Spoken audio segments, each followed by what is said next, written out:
And if that's not enough, I'll bring in the National Guard. We're not going to have the রণহুঙ্কার থেকে হঠাৎ পিছু হঠা নাকি যুদ্ধের ময়দানে নতুন কোনো চাল? মার্কিন প্রেসিডেন্ট ডোনাল্ড ট্রাম্পের সাম্প্রতিক নো স্ট্রাইক সিদ্ধান্তে উত্তাল বিশ্ব রাজনীতি।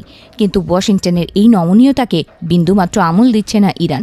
উল্টো হোয়াইট হাউসের সিদ্ধান্তকে উপহাসে উড়িয়ে দিয়ে তেহরান বলছে এ কোনো মহানুভবতা নয়, বরং ইরানের শক্তির কাছে মাথা নত করেছে আমেরিকা। ইরানের রাজপথে আজ উৎসবের মেজাজ নয়, বরং দরপেট সুর। ট্রাম্পের হামলা স্থগিতের সিদ্ধান্তকে ইরানীয় সংবাদ মাধ্যমগুলো স্রেফ হাস্যকর বলে বর্ণনা করছে। প্রেস টিভি থেকে শুরু করে মেহের নিউজ, সর্বত্র একটাই সুর, ডোনাল্ড ট্রাম্প এখন দিশেহারা। তেহরানের দাবি যুদ্ধের হুমকি দিয়ে কাজ না হওয়ায় এখন কূটনীতির আড়ালে নিজেদের মুখ রক্ষার চেষ্টা করছে ওয়াশিংটন। আমেরিকা যখন দাবি করছে আলোচনার পথ প্রশস্ত করতেই এই সিদ্ধান্ত, তখন ইরান সেই দাবিকে সরাসরি নস্যাৎ করে দিয়েছে। প্রেস টিভির প্রতিবেদনে স্পষ্ট জানানো হয়েছে, আমেরিকার সঙ্গে প্রত্যক্ষ বা পরোক্ষ কোনো ধরনের আলোচনার টেবিলেই বসেনি ইরান। তেহরানের সাফ কথা, কোনো নমনীয়তা নয়, বরং প্রতিরোধের পথেই হাঁটবে তারা।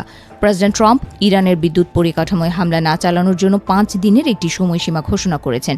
কিন্তু ইরানের উচ্চপদস্থ নিরাপত্তা কর্মকর্তাদের মতে এই 5 দিনের আলটিমেটাম আসলে পরাজয়ের গ্লানি ঢাকার চেষ্টা। তাদের দাবি, ইরানের সামরিক শক্তি এবং হরমুজ প্রণালী বন্ধ করে দেওয়ার হুমকির মুখেই থমকে যেতে বাধ্য হয়েছে মার্কিন যুদ্ধবিমান।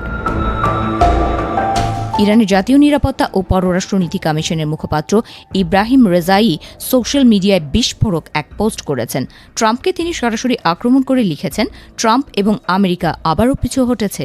শয়তানের আরও একটি পরাজয় নিশ্চিত হল। তেহরানের এই কড়া বার্তা বুঝিয়ে দিচ্ছে যে তারা সমঝোতার বদলে পাল্টা হামলার প্রস্তুতিতেই বেশি বিশ্বাসী।